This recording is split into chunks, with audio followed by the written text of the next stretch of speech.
গুরুদাদুর কৃপায় এবং সকল ভক্তবৃন্দ আপনাদের সকলের কৃপায় আমি গুরুদাদুর লীলামৃত বলার চেষ্টা করছি। আমার জীবনে এবং আমার পরিবার, আমার বাবা মায়ের জীবনে গুরুদাদুর বিভিন্ন যে কৃপা নানা সময় নানা রকম ভাবে পেয়েছি, সেগুলি একটু আমার ভাষায় দু চার কথার মাধ্যমে বলার চেষ্টা করেছি। গতকাল আমি বলেছিলাম যে কিভাবে আমার মা গুরুদাদুর দর্শন পেল এবং গুরুদাদুর কাছ থেকে দীক্ষা গ্রহণ করলো। আজ তার পরবর্তী পর্ব থেকে বলতে শুরু করছি। আমার মায়ের দীক্ষা গ্রহণ হয়ে গেল 2013-র 9ই নভেম্বর। অত্যন্ত আনন্দিত চিত্তে এবং প্রফুল্ল চিত্তে আমার মা গুরুদাদুর কাছ থেকে দীক্ষা গ্রহণ করেছিল। তারপর থেকে আমার মা মাঝে মাঝেই গুরুদাদুকে ফোন করতো প্রণাম জানানোর জন্য।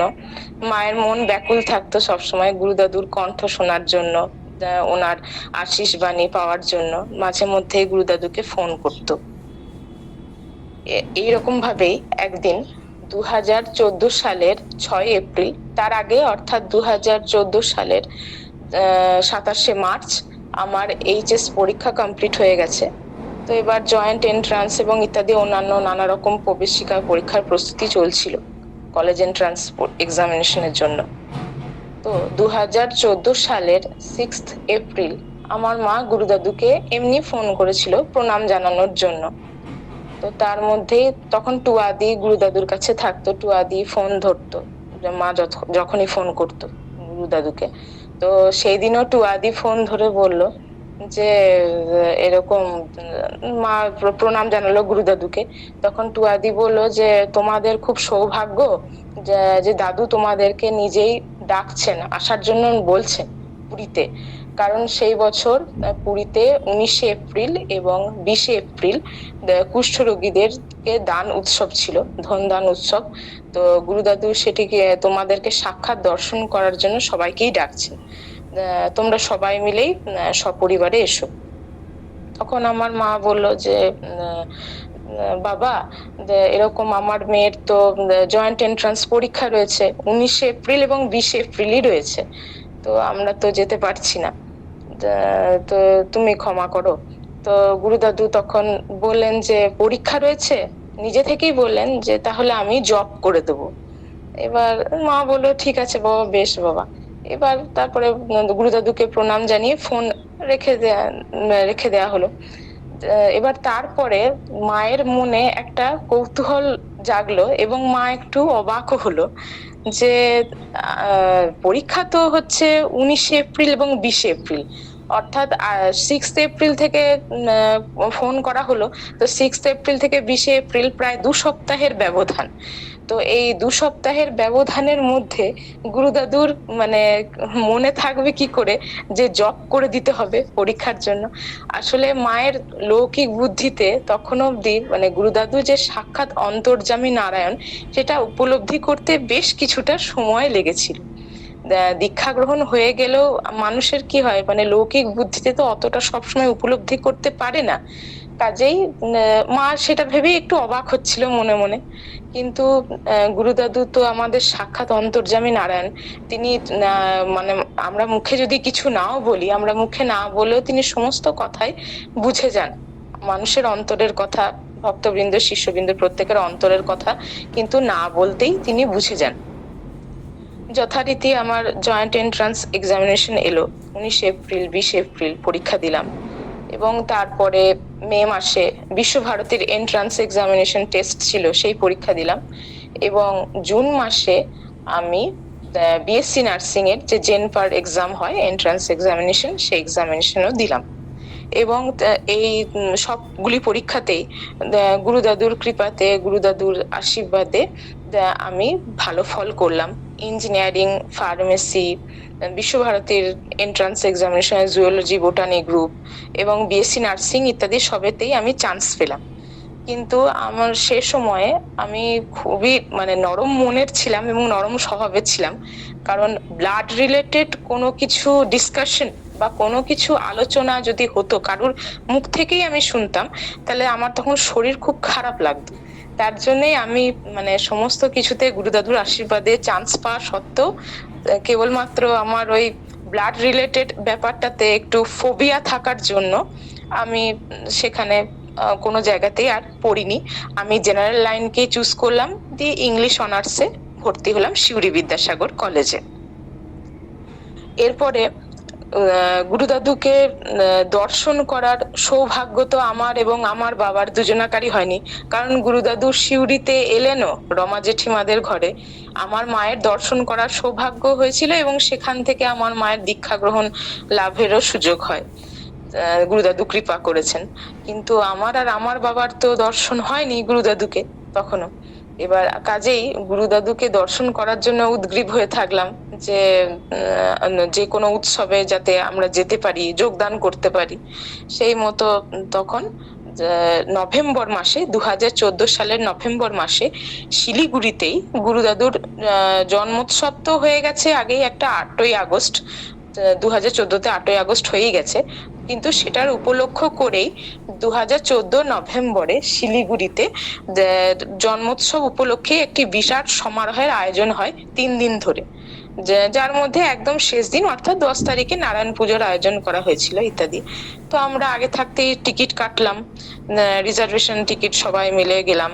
আমি সিউড়ি থেকে আমি, আমার মা ইন্দ্রাণী পাড়ুই, আমার বাবা সোমেন কুমার পাড়ুই, এবং এদিকে সুবোধ জেঠু মানে সুবোধ চ্যাটার্জি, রমা চ্যাটার্জি, রমা জেঠিমা, রতন জেঠুরা মানে শুভ্রা জেঠিমা, শুভ্রা মণ্ডল এবং শুভ্রা জেঠিমার ছেলে দাদা, এবং এছাড়াও গুরুদাদুর অন্য আরেক ভক্ত, এবং তার সাথে সাথে তিনি আবার আমার গানেরও ম্যাডাম মহুয়া গাঙ্গুলি গোস্বামী, মহুয়া দিদিভাইয়ের হাজবেন্ড মৃণাল জিদ্দা, তাদের একমাত্র সন্তান, পুত্র সন্তান দিব্য, এবং মহুয়া দিদিভাইয়ের বাবা মা, জেঠু জেঠিমা সবাই মিলেই একসাথে আমরা শিলিগুড়িতে গিয়েছিলাম। এবার শিলিগুড়িতে সেই বছর স্টেডিয়ামে গুরুদাদুর জন্মোৎসব অনুষ্ঠিত হয়েছিল। সেই প্রথমবার স্টেডিয়ামে প্রবেশ করলাম, মানে শিলিগুড়ি পৌঁছে প্রথমে সবার আগে আমরা স্টেডিয়ামের দিকেই রওনা দিলাম। দেখছি সুবিশাল সমারোহের আয়োজন হয়েছে, মানে সে কি বিশাল আয়োজন, যেন মনে হচ্ছে এক বিশাল কর্মকাণ্ড অনুষ্ঠিত হতে চলেছে। মানে আমি আর বাবা আমরা তো দেখে পুরো অভিভূত, মানে অবাক, যে এরকম মানে এত সুবিশাল আয়োজন তো আমরা এর আগে কখনো দেখিনি। মানে সেখানে নানা রকম সাংস্কৃতিক অনুষ্ঠানও হবে সন্ধ্যেবেলার দিকে, এগুলো সবই শুনলাম। তারপরে গুরুদাদুকে বন্দনা অর্চনা সবকিছুই হবে, গুরুদাদুর দর্শন আমরা পাবো। সেগুলো মানে সব ভেবে ভেবেই মনে খুব আনন্দ হচ্ছিল আলাদা রকম। তো আমরা বসেছিলাম, অপেক্ষা করছিলাম। তখন সর্বপ্রথম উষা পিসিকেও দেখেছিলাম, নিরঞ্জন পিসিমশাই, দেবাশিস মামা, মালা আন্টি ইত্যাদি সবাই, আরো যারা যারা ছিলেন সবাইকে দেখলাম, দিলীপ মামা, নিপেন মামা, টুটুর মামা সবাই ছিল। এবার তখন তো সবাইকে কাউকে আমরা চিনি না, কারণ আমরা একদম মানে সদ্য নতুন দীক্ষা নিয়েছি, নতুন ভক্তবৃন্দ। আমরা দেখছি আশপাশে সমস্ত কিছু আয়োজন, মানে সুবিশাল আয়োজন চলছে। এবার তারপরে গুরুদাদু আমরা মাঝখানে একবার হোটেলে ফিরে গেলাম, হোটেলে ফিরে গিয়ে ফ্রেশ হয়ে আবার এলাম। তারপরে গুরুদাদুর জন্য অপেক্ষা করতে লাগলাম। গুরুদাদু যথারীতি উপস্থিত হলেন ভক্তবৃন্দ সমেত সবাইকে নিয়ে, মামনি পিসি ছিল, নন্দা পিসি, তন্দ্রা পিসি, অসীম আঙ্কেল সবাই ছিলেন। এবার তখন কাউকে চিনি না সেভাবে, টুয়া দিয়েও সবাই ছিল। এবার উলুধ্বনি দিয়ে গুরুদাদু তখন আসছেন, গুরুদাদুকে প্রথমবার দেখছি, যে মানে একজন মহাপুরুষ মানে এত দিব্য অসাধারণ হয়েও কিভাবে সাধারণের মাঝখান দিয়ে যাচ্ছেন, মানে এটা দেখে তো মানে এটা তো কোনোদিনও কারোর মধ্যে আমরা কোনোদিনও প্রত্যক্ষ করিনি। এটা দেখে আমি অবাক যে এত একজন দিব্য মহাপুরুষ তিনি সাধারণ মানুষের মতোই সবার মাঝখান দিয়ে হেঁটে চলে যাচ্ছেন, এবং তার জন্য স্টেডিয়ামের একদম শীর্ষভাগে সিংহাসনের মতো আয়োজন ব্যবস্থাপনা হয়েছিল, দেখলাম আয়োজিত হয়েছিল, কিন্তু তিনি সেখানে বসলেনই না। তিনি মেঝের যে গালিচা পাতা বা লম্বা ছিল, সেখানে একটি জায়গায় গুরুদাদুর জন্য নির্দিষ্ট একটি আসন ছিল, সাদা চাদর পাতা আসন, সেই আসনে গিয়েই বসলেন। আমরা সবাই এক এক করে ওনাকে দর্শন করলাম, এবং দর্শনের সময় প্রত্যেকেই মানে একটি করে হরিতকি দিলাম। তাও গুরুদাদুর কাছে কাছেই সেই হরিতকির পাত্র রাখা ছিল, হরিতকি সেখান থেকে নিয়ে গুরুদাদুকেই দেয়া হলো। এই প্রসঙ্গে আরেকটি কথাও আমার মনে পড়ে গেল, যে 2013 সালে আমার মায়ের মুখ থেকেই শোনা, যে যখন গুরুদাদু তো এমনি দান কোনো কিছুই গ্রহণ করেন না, উনি কেবলমাত্র হরিতকি ছাড়া কিছুই গ্রহণ করতেন না। তো আমার মায়েদের যখন দীক্ষা গ্রহণ হয় তখন তো হরিতকি দানের মানে কথা ছিল, কিন্তু আমার মায়ের কাছে তো হরিতকি নেই। এবার তখন মা কি করেছে, কাছেই হরিতকি পাত্র ছিল, তো সেখান থেকে হরিতকি নিয়ে গুরুদাদুকেই সমর্পণ করেছিল দীক্ষা গ্রহণের সময়। তো সেই জিনিসটি আমার আবার মনে পড়ে গেল, যে যেন মানে গঙ্গা জলেই গঙ্গা পুজো করা। প্রণাম করলাম, মানে দেখে তো আমি পুরো অভিভূত হয়ে যাচ্ছি, একদম দিব্য একজন মহাপুরুষ, তার চোখ সে বিশাল দীপ্ত চোখ দিয়ে যেন সমস্ত জ্যোতি, যেন মানুষকে মনের ভেতর থেকে সব উনি পড়ে ফেলতে পারছেন। আমরা তারপরে মহা আনন্দে নানা রকম অনুষ্ঠান তারপরে এক এক করে চলতে লাগলো। গুরুদাদুকে বন্দনা অর্চনা করা হলো, পুষ্পাঞ্জলি দেয়া হলো ওনার চরণে, গঙ্গা জল পুষ্পাঞ্জলি দেয়া হলো, এবং গুরুদাদু প্রত্যেককেই একটি করে মানে মূল অর্থ 10 টাকা করে দক্ষিণা দিচ্ছিলেন। সেই দক্ষিণা পরম যত্নে আমরা গুরুদাদুর আশীর্বাদ হিসেবে নিজেদের কাছে সংরক্ষিত রাখলাম। তারপরে বেলা ক্রমশ বাড়তে লাগলো, নানা রকম অনুষ্ঠান, নৃত্য, সঙ্গীত, গান বাজনা ইত্যাদির মধ্যে মধ্যে মুখরিত হয়ে গেল। তো দুপুর বেলায় আমরা সেবা গ্রহণ করে প্রথম তখন আমার সেবা দেখা, যে এই সেবা যেন মনে হচ্ছে এক বিশাল যজ্ঞ, সারি সারি দিয়ে সকল ভক্ত শিষ্যবৃন্দরা সবাই মিলে বসে আছেন, এবং সেই বিশাল সমারোহ আয়োজন, সেই সেবা পরম হর্ষচিত্তে আমরা গ্রহণ করে আমরা আবার আমাদের হোটেলে তখন দুপুরবেলার মতো ফিরে এসেছিলাম। দিয়ে ফিরে এসে একটু বিশ্রাম নিয়ে তারপরে আবার বিকেলের দিকে খুব তাড়াতাড়ি, মানে তখনও পুরোপুরি বিকেল হয়নি, তারপরে আবার স্টেডিয়ামে পৌঁছে গেলাম। তার মধ্যেই সমস্ত নৃত্য গীত অনুষ্ঠান ইত্যাদির মাধ্যমে দর্শনও হচ্ছে, গুরুদাদুকে সবাই মানে প্রচুর ভক্ত, শয়ে শয়ে ভক্ত দর্শন করতে আসছেন। তার মাঝখানেই আবার আমরা গেছিলাম বিকেলের দিকে সেবকেশ্বরী মন্দির। মা সেবকেশ্বরী মন্দিরের মাকে দর্শন করেই আবার আমরা ফিরতে ফিরতে আমাদের সন্ধে হয়ে গেছিল, আবার স্টেডিয়ামে এসে পৌঁছলাম। সেখানে তখন নৃত্য গীত মোটামুটি প্রায় শেষের দিকে, আরো কিছু আধ ঘন্টা হওয়ার পরে তারপরে রাতের সেবার আয়োজন হলো। রাতের সেবা তো পরম আনন্দিত চিত্তে আমরা সবাই দুপুরের সেবার মতোই আবার রাতের সেবা গ্রহণ করে আবার নিজেদের হোটেলে ফিরে এলাম। পরের দিনে অর্থাৎ 9 তারিখ তখন গুরুদাদুর সে প্রভাত ফেরি হলো, এবং লঙ্কা থেকেও অনেক ভক্তবৃন্দ সমাগম, তারাও এসেছিলেন। তখন প্রথম দেখলাম যে লঙ্কা থেকেও প্রচুর ভক্তবৃন্দ আমাদের গুরু ভাই বোনরা আসেন, কারণ কাউকে তো তখন চিনি না, এসছিলেন অনেকেই। এবং সেখানে সকাল থেকে প্রভাত ফেরি হলো, প্রভাত ফেরির পরে আবার গুরুদাদুকে পুষ্পাঞ্জলি প্রণাম ইত্যাদি হলো, এবং নানা রকম অনুষ্ঠান চলতে লাগলো। এবং সেদিনে আরো একটি বিশেষ অনুষ্ঠান ছিল, সেটা হচ্ছে সেদিনে আমাদের মামা বাবু শ্রী অজিত রায় এবং তার স্ত্রী শ্রীমতী ঝর্ণা রানী রায়, ছন্দা রানী রায় মাইমা, তিনি তাদের এক কন্যা, জ্যেষ্ঠা কন্যা গঙ্গা দেবীকে গুরুদাদুর চরণে যাতে তার আশ্রিত, চরণ আশ্রিত করলেন। কন্যাদান উৎসব ছিল, আমরা সেই দিব্য উৎসব প্রত্যক্ষ করলাম অত্যন্ত আনন্দিত চিত্তে। তারপরে আমি দেখলাম যে প্রচুর অসংখ্য দরিদ্র নরনারায়ণ এসছেন, এবং সেদিনকে একটা টুর্নামেন্ট অনুষ্ঠান ছিল। তো টুর্নামেন্ট অনুষ্ঠানের জন্য যারা খেলোয়াড় প্লেয়ার, অসংখ্য ছেলে মেয়ে, তারাও এসে গুরুদাদুর আশীর্বাদ চাইলো, এবং প্রত্যেকের জন্যই একটা সুবিশাল বিশাল সেবার আয়োজন করা হলো। এবং আরেকটি জিনিস আমার খুবই ভালো লাগলো, যেটা হচ্ছে যে দরিদ্র নরনারায়ণ সেবাকে, নরনারায়ণ সেবা সেদিনকে হয়েছিল একদম রুমের ভেতরে, এবং তাদের সবাইকে সারিবদ্ধভাবে বসিয়ে গুরুদাদু খাইয়েছিলেন, এবং আমরা প্রত্যেকেই বাইরে বুফে সিস্টেমে তখন সেবা গ্রহণ করেছিলাম। সেটিও একটা অন্যরকম, আমার খুব ভালো লেগেছিল সেই ব্যবস্থাপনা। আচ্ছা, তারপরে সন্ধ্যের দিকে যথারীতি আবার অনুষ্ঠান হলো, বিশাল আয়োজন যা কিছু হয় সন্ধ্যে, এবং রাত্রের সেবা গ্রহণ করে আমরা আবার হর্ষচিত্তে হোটেলে ফিরে এসে বিশ্রাম নিয়েছিলাম। পরের দিন ছিল নারায়ণ পুজো। নারায়ণ পুজোর সময় প্রথমবার আবার আমরা স্টেডিয়ামে উপস্থিত হই, এবং নারায়ণ পুজোয় সেই প্রথমবার দেখলাম যে সিন্নি প্রসাদ যে এত সুন্দর হতে পারে, এত অপূর্ব হতে পারে, তার মধ্যে যে কত কিছু সমস্ত রকমের ফল মিশ্রিত করে সেই সিন্নি প্রসাদে রয়েছে, এবং এত বড় বড় হান্ডা মানে ভর্তি করে যে সিন্নি প্রসাদ, এগুলো তো আমার চোখে মানে একদম প্রথম দেখা। মানে আমি যতই দেখছি ততই অবাক হয়ে যাচ্ছি যে এত সুবিশাল আয়োজন হয়, এরকম ভাবে হয়, তাহলে তো মানে এ তো অত্যন্ত মানে ভব্য দিব্য ব্যাপার। এ তো মানে গুরুদাদুর কৃপা না হলে এত বড় কর্মকাণ্ড তো পরিচালনা করা কখনোই মানে সম্ভব নয়। এবং আমাদের গুরুদাদুর কৃপা, এবং শিলিগুড়িতে আমাদের যে গুরু ভক্ত ভাই বোন মানে যারা আছেন, হয়তো দেবাশিস মামা, মালা আন্টি, দিলীপ মামা, আরো সবাই যারা যারা যারা ছিলেন ইত্যাদি, তাদের প্রত্যেকের নিরলস প্রচেষ্টা, এবং যার জন্য কালচারাল সমস্ত প্রোগ্রাম এত সুন্দরভাবে সম্পন্ন হয়েছে এই 8 তারিখ এবং 9 তারিখ, এবং 10 তারিখেও নারায়ণ পুজো এত সুন্দর করে সম্পন্ন হচ্ছে। তো আমরা তো এত প্রসাদ মানে ফল প্রসাদ, অন্যান্য প্রসাদের সাথেও সিন্নি প্রসাদ প্রচুর পরিমাণে আমরা সবাই গ্রহণ করেছিলাম অত্যন্ত আনন্দিত চিত্তে। এবং আমি যতই দেখছি ততই অবাক হয়েছি, এবং আমার খুব আনন্দও লাগছে যে বা এটা তো খুব সুন্দর ব্যাপার, দারুণ ব্যাপার।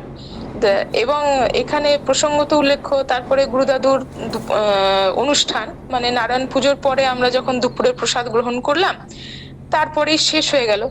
এবং এই প্রসঙ্গে বলতে গেলে আর একটা জিনিস হয় যে আমি প্রথম দেখলাম গুরুদাদুকে দর্শন করার পরে আমার এটা উপলব্ধি হলো যে ভালোবাসার দেশটা কি, যে মানুষকে এইভাবে যে ভালোবাসা যায়, সবাইকে যে এভাবে ভালোবাসা যায়। তো এটা প্রথম উপলব্ধি হলো যে গুরুদাদু কিভাবে সবাইকেই ভালোবাসেন, নরনারায়ণ নির্বিশেষে প্রত্যেককেই ভালোবাসেন, তার চোখে সবাই সমান।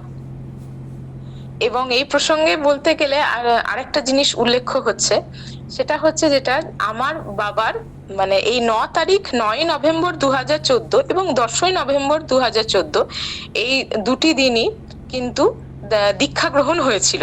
তো গুরুদাদুর কাছে অসংখ্য ভক্ত শিষ্য প্রত্যেক মানে যে শিষ্যত্ব লাভের প্রত্যেকেই আশা করেছিলেন যে তারা গুরুদাদুর চরণাশ্রিত হবেন, গুরুদাদুর কৃপা লাভ করবেন দীক্ষা গ্রহণ করে।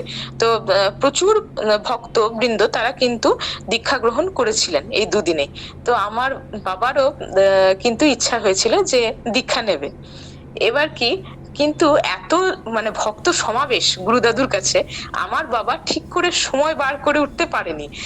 এমনই অবস্থা হয়েছে যে 9 তারিখ এবং 10 তারিখ এই দুদিনই আমার বাবা হাতে হরিতকি নিয়ে নিয়েই ঘুরেছে, কারণ জানে যে গুরুদাদুকে দীক্ষা গ্রহণের সময় হরিতকি দান করতে হয়, হরিতকি নিয়ে নিয়ে ঘুরেছে। কিন্তু তবুও বাবা সেই ভক্ত সমাবেশের মধ্যে ঠিকঠাক মানে সময় বার করতে পারেনি বলে বাবার দীক্ষা হলো না। আমার এখন পরবর্তীকালে যেটুকু উপলব্ধি হয়, আমার যেটুকু অভিজ্ঞতায়, যে আসলে বাবার তখন সেই সময় প্রকৃত সময় হয়নি দীক্ষা নেওয়ার, কাজেই নইলে অবশ্যই গুরুদাদু সেই উপায় করেও দিতেন, বাবার নিশ্চয়ই তখন প্রকৃত সময় হয়ে ওঠেনি। কাজেই বাবার হরিতকি হাতে নিয়ে ঘুরলেও বাবার কিন্তু তখন দীক্ষা হলো না। আর আমার মনেও তখন গুরুদাদুকে দর্শন করছি সবই আছে, কিন্তু দীক্ষা গ্রহণের ব্যাপারটা তখনও প্রবল ভাবে ঠিক জাগ্রত হয়ে ওঠেনি, কাজেই আমারও দীক্ষা হয়নি সে সময়।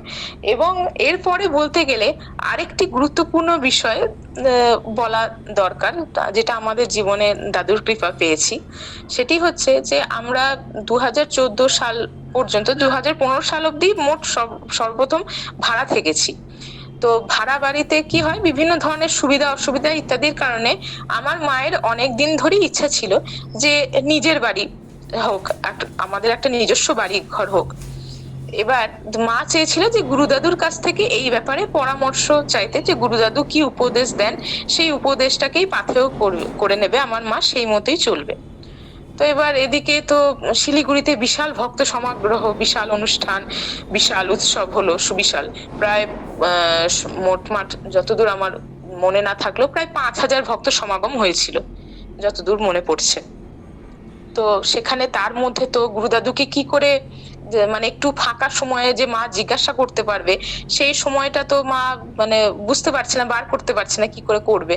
তো তার ফাঁকে ক্রমে 8 তারিখ গেল, 9 তারিখকে একদম সন্ধ্যের দিকে মায়ের তখন মনে হলো যে ঠিক আছে, যে যেহেতু গুরুদাদুর কাছে মা সময় বার করতে পারছে না, কারণ এত ভক্ত সমাগমে সবাই মিলে গুরুদাদুকে পরিবেষ্টিত হয়ে রয়েছে, কাজেই মা কি করে আলাদা করে জিজ্ঞাসা করবে, সেটা তো মানে সম্ভব নয়। যে তখন মা বলছে যে ঠিক আছে, মনে মনে ভাবছে এটাই, যে বাবা যেটা তাহলে বলবেন, হয়তো আমি তো এখন জিজ্ঞাসা করতে পারছি না, কিন্তু ফিরে গিয়ে যে সিদ্ধান্তটাই আমি নেব, জানবো যে বাবাই আমার মনে সেটা দিয়ে বলা করাচ্ছেন। দি মা এটা ভেবেই চুপচাপই ছিল। এবার গুরুদাদু যে কিরকম অন্তর্যামী, গুরুদাদু সেই সময় সারাদিনের ভক্ত সমাগম অনুষ্ঠান শেষে মানে ওয়াশরুমে যাচ্ছিলেন, ওয়াশরুম থেকে ফেরার সময় উনি হঠাৎই যখন আর কি ফিরছেন স্টেডিয়ামের রুমের দিকে, তো সেই গালিচা পাতানো মেঝেতেই হঠাৎ মাঝখানেই তিনি বসে পড়লেন, এবং সেই জায়গাটাই কাছাকাছি আমার মাও বসেছিল। সেই সময় ভক্তবৃন্দের সংখ্যাও কিন্তু তুলনায় একটু হঠাৎই কম ছিল। মা সেই ফাঁকেই এক সময় বার করে গুরুদাদুকে প্রণাম করলো, এবং গুরুদাদুকে বললো যে বাবা, আমরা অনেকদিন ধরেই ভাবছি যে আমাদের নিজেদের বাড়ি করব, তো তুমি একটু বলে দাও যে আমরা কি রেডিমেড বাড়ি কিনবো নাকি জায়গা তৈরি করে বাড়ি করব। তো গুরুদাদু জায়গা কিনে বাড়ি করব। তো গুরুদাদু প্রথমে হাসলেন একটু, দিয়ে বললেন যে আসলে রেডিমেড বাড়ি তৈরি করা হলে, রেডিমেড বাড়ি যদি তোমরা কেনো তাহলে তো নিজের মনের মতো হবে না, তার চেয়ে বরঞ্চ তোমরা জায়গা কিনে বাড়ি তৈরি করো, ভালো হবে। তখন মা প্রণাম করলো, দিয়ে গুরুদাদুকে বললো যে বাবা, আমরা এই বাড়ি তৈরির কাজ তো মানে বিশাল কঠিন, কারণ জায়গা কিনে বাড়ি তৈরি করা প্রায় 1 বছর সময় সাপেক্ষ বা ইয়ে, আর সেই সময় কি আমার বাবারও বহরমপুরে পোস্টিং, এবং আমি আর আমার মা সিউড়িতেই যেহেতু থাকছি আমার পড়াশোনার জন্য। আমার বাবা সপ্তাহে সপ্তাহে ধরুন সোম টু বৃহস্পতিবার বহরমপুরেই থাকতো, শুক্রবারে আসতো, আবার শনি রবি থেকে আবার সোমবার দিনে আবার বহরমপুরের উদ্দেশ্যে রওনা হয়ে যেত। তো কাজেই যেহেতু মানে এটা তো একটা সুবিশাল কাজ, জায়গা কিনে বাড়ি তৈরি করা, তার জন্য মা বলে যে বাবা, আমরা উদ্ধার পাবো তো। তখন গুরুদাদু বললেন হ্যাঁ হ্যাঁ, কেন হবে না, খুব ভালো হবে, তোমরা করো, প্রথমে 1 তলা করবে, তারপরে 2 তলা করবে। আমার মা তখন চরম আনন্দিত হয়ে গুরুদাদুর চরণে প্রণাম জানিয়ে এবং গুরুদাদুর এই সিদ্ধান্তকেই পাথেয় করে আমরা 10ই নভেম্বর রাত্রে আবার ট্রেনে চাপলাম সিউড়ির উদ্দেশ্যে, এবং 11ই নভেম্বর 2014 আবার সিউড়ি আমাদের বাড়িতে, ভাড়া বাড়িতে পৌঁছে গেলাম সিউড়িতে। এবং গুরুদাদুর আশীর্বাদ নিয়েই 11ই ডিসেম্বর 2014 আমরা জায়গা কিনে আমাদের মানে জমির যে রেজিস্ট্রি, সেই রেজিস্ট্রেশন হলো, এবং 14ই ডিসেম্বর 2014 আমাদের জমির ভিত পুজো হয়। বাড়ি তৈরি করতে গিয়ে বিভিন্ন রকমের প্রতিকূলতার সম্মুখীন হতে হয়েছে, নানা রকম কারণ। আমার বাবা প্রথম কথা হচ্ছে যে এই জায়গা কিনে বাড়ি তৈরির পিছনে প্রধানত আমার মায়ের বিশাল দায়িত্ব ছিল। তার কারণ হচ্ছে যে কি, আমার বাবা যেহেতু বহরমপুরে তখন সপ্তাহে 4-5 দিন থাকতেন, কারণ তার ডিউটির পারপাসে থাকতেই হতো তাকে, সপ্তাহে সপ্তাহে যেহেতু ফিরতো, কাজেই মেন প্রধান দায়িত্ব ছিল কিন্তু আমার মায়ের। তো কেবলমাত্র গুরুদাদুর আশীর্বাদ এবং আমার মায়ের অদম্য জেদ এবং সাহসের জোরেই যে কিভাবে আমরা বাড়ি তৈরি করতে পেরেছি, সেই কৃপা ক্রমাগত পরে আস্তে আস্তে বলার চেষ্টা করব। আর প্রসঙ্গত উল্লেখ্য যে গুরুদাদুর নামানুসারেই আমাদের বাড়ির নামও হচ্ছে শিবানন্দালয়। তো আজ পর্যন্ত এখানে শেষ করলাম, এতটুকু পর্যন্তই। পরের দিন আবার তুলে ধরবো যে কিভাবে গুরুদাদুর আশীর্বাদকে পাথেয় করে ধাপে ধাপে আমরা জায়গা কিনে বাড়ি তৈরি করতে সফল হলাম। প্রণাম